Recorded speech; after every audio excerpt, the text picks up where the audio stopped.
Monsoon पर update आपको देते चले। प्रदेश के 29 जिलों के लिए अलर्ट जारी कर दिया गया है। 29 जिलों के लिए बारिश का येलो अलर्ट आज के लिए जारी किया गया है।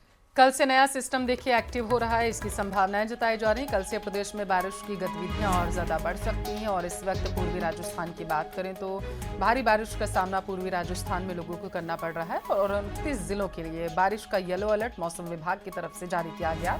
मौसम विभाग की तरफ से संभावना जताई जा रही कि कल से नया सिस्टम एक्टिव हो सकता है, जिसकी वजह से भारी बारिश का सामना प्रदेश के लोगों को करना पड़ेगा। और इसीलिए 29 जिलों के लिए ये येलो अलर्ट जारी किया गया है।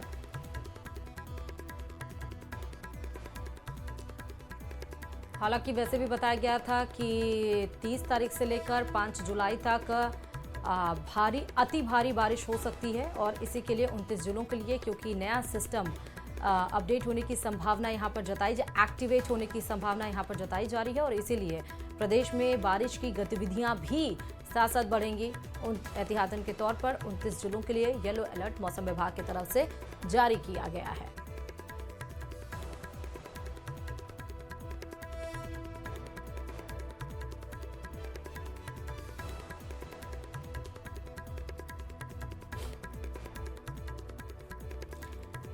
तो ये मौसम से जुड़ी बड़ी जानकारी है।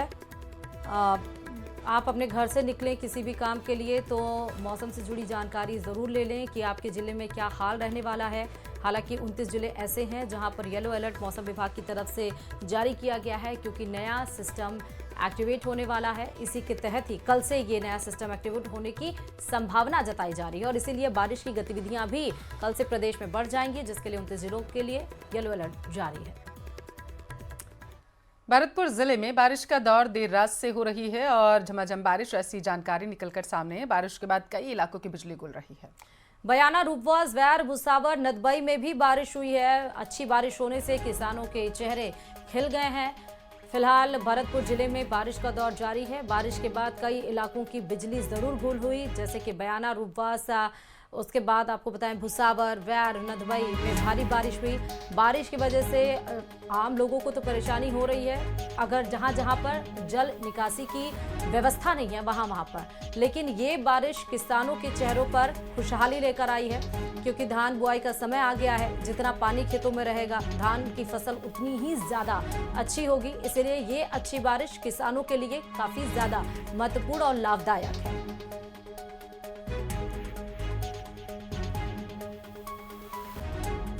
मैं पल्लवी रविंद्र सिंह। खबरों की शुरुआत जयपुर से करेंगे, जहां से बड़ी खबर है। एसआई भर्ती 2021 पेपर लीक मामले को लेकर के अपडेट सामने आया है। मामले को लेकर आज हाई कोर्ट में सुनवाई होगी। राज्य सरकार को आज तक की मोहलत दी गई थी। तो भर्ती पर फैसला लेने को लेकर के समय मांगा गया था और बताया जा रहा है कि एईजी विज्ञान शाह ने पेश किया था प्रार्थना पत्र। और इस पूरे मामले को लेकर के आज बेहद ही महत्वपूर्ण दिन है। जयपुर से बड़ी खबर आपके टेलीविजन स्क्रीन पर।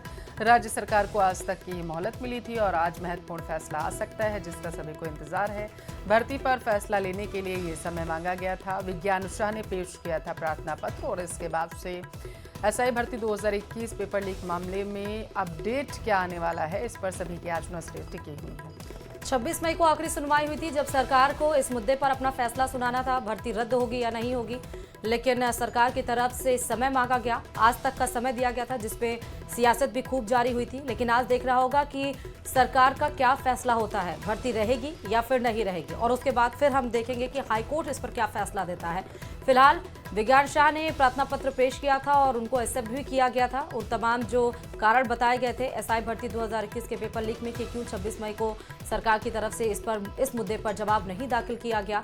तो आज जब 1 जुलाई है, जब आज हाईकोर्ट में इस मुद्दे को लेकर फिर से चर्चा होनी है, सरकार की तरफ से अपना स्टैंड स्पष्ट करना है, तो देखना होगा कि सरकार की तरफ से। और देखिए, इस बीच में कहीं कोई व्यस्तता भी नहीं थी मुख्यमंत्री की ऐसी कि समय मांगा जाए। तो भरसक उम्मीद यही है कि आज हाईकोर्ट में सरकार की तरफ से इस मुद्दे पर फैसला दिया जा सकता है हाईकोर्ट को। और फिर हाईकोर्ट का क्या स्टैंड होगा, उस पर नजर जरूर बनी रहेगी। हालांकि हाईकोर्ट ने साफ तौर पर कहा था कि इसमें 400 लोग हैं, लेकिन गिरफ्तारियां इतनी कम क्यों हुई हैं? ज्यादा और जानकारी के साथ संवाददाता अरबाज अहमद। अरबाज, 26 मई को आखिरी सुनवाई हुई थी, समय ज्यादा मिला सरकार के पास और आज फिर से सुनवाई। जी बिल्कुल, देखिए आज पूरे इस मामले को लेकर महत्वपूर्ण सुनवाई हुई। राजस्थान में बहुत महत्वपूर्ण मामला रहा है, एसआई भर्ती मामला, और सभी लोगों की इसके ऊपर नजर है, खासतौर पर वो अभ्यर्थी जो लाखों की तादाद में है, निगाह बनाए हुए हैं पूरे मामले के ऊपर। एक बड़ा तबका जो है वो ये चाहता है कि ये रद्द हो, अगर एक तबका वो भी है जो ये चाहता है कि ये रद्द ना हो। उनका ये कहना है कि उनके बच्चों ने बड़ी मेहनत से इसे पास किया है। कुछ लोग कहते हैं कि जिस तरह से घटनाक्रम हुआ, पेपर लीक हुआ, गिरफ्तारियां हुई, तो उसे रद्द करना चाहिए। सरकार का रुख क्या है वो स्पष्ट होने की आज संभावना है कि अदालत के अंदर सरकार अपना क्या पक्ष रखती है, किस तरफ अपनी स्थिति पेश करती है। पिछली सुनवाई में सरकार ने बताया था कि जो मंत्रिमंडलीय समिति है उसकी जो पेशकश है उसमें अभी कोई आउटकम प्रॉपरली नहीं आ पाया, इसलिए समय और चाहिए। अदालत ने करीब 1 महीने 5 दिन का समय दिया था। पूरा पर्याप्त समय मिलने के बाद में आज एक बार फिर से मामले को लेकर के सुनवाई होगी। अदालत में 9 नंबर पर ये मामला रखा गया है, तो देखना होगा कब तक इस मामले का नंबर आता है, और करीब 12 से 1 बजे के आसपास उम्मीद है इस पूरे मामले में कुछ बड़ा अपडेट सामने आएगा। जी, लगभग आज ये हाईकोर्ट में जो सुनवाई होनी है वो कब शुरू हो पाएगी? देखिए सुबह से ही मामलों की सुनवाई शुरू हो जाएगी, लेकिन 9 नंबर पर मामला लिस्टेड है। ऐसे में अदालत की तरफ से पहले प्राथमिकता पर इस मामले को रखा जाता है या फिर बाद में लंच के बाद सुना जाता है। दोनों स्थितियां हो सकती है, क्योंकि पर्याप्त समय दिया गया है, तो जाहिर सी बात है अदालत भी पूरे समय देकर के इस मामले को सुनेगी और सरकार से अपना जो पक्ष है वो जानना चाहेगी, क्योंकि सरकार 2 बार समय ले चुकी है और जो याचिका करता है वो भी लगातार इसका विरोध करते रहे हैं कि समय नहीं दिया जाना चाहिए। जिस हिसाब से सरकार समय बढ़वा रही है, तो उनका आरोप था कि ये लगातार जो है पूरे मामले को लेकर के आगे बढ़ाना चाहते हैं, इसलिए समय ले रहे हैं। अब देखना ये है कि किस पक्ष की ओर से क्या दलीलें रखी जाती हैं और दोनों के ऊपर अदालत का जो नजरिया है वो क्या रहता है। और बस क्योंकि इसके लिए जो सब कमेटी भी बनाई गई थी जिसमें रिपोर्ट तैयार किया गया था, वो रिपोर्ट शायद मुख्यमंत्री के पास उस समय नहीं था कि वो उसको पढ़ पाए, तो लगभग उम्मीद यही है कि इतना समय मिलने के बाद वो सारी रिपोर्ट पढ़ लिए होंगे और आज अपना फैसला वो सुनाएंगे। क्या आज हाईकोर्ट भी अपना फैसला सुना देगी अरबाज? देखिए अभी निश्चित तौर पर नहीं कहा जा सकता हाईकोर्ट फैसला देगा या नहीं, लेकिन पूरे घटनाक्रम को लेकर के जो है पर्याप्त समय मिल चुका है। एक तरह से सरकार जब तक अपनी स्थिति स्पष्ट नहीं करती, क्योंकि सब कमेटी की ओर से जो रिकमेंडेशन दी गई हैं या फिर जो स्थिति अभी तक बताई गई है, उन दोनों स्थितियों को देखने के बाद में अगर सरकार रद्द करने की ओर बढ़ती है, तब अदालत का नजरिया क्या रहता है। सरकार कहती है कि नहीं हम रद्द नहीं कर सकते, तो दोनों स्थितियों में। ठीक, बहुत शुक्रिया तमाम जानकारी देने के लिए। और चलिए बड़ी खबर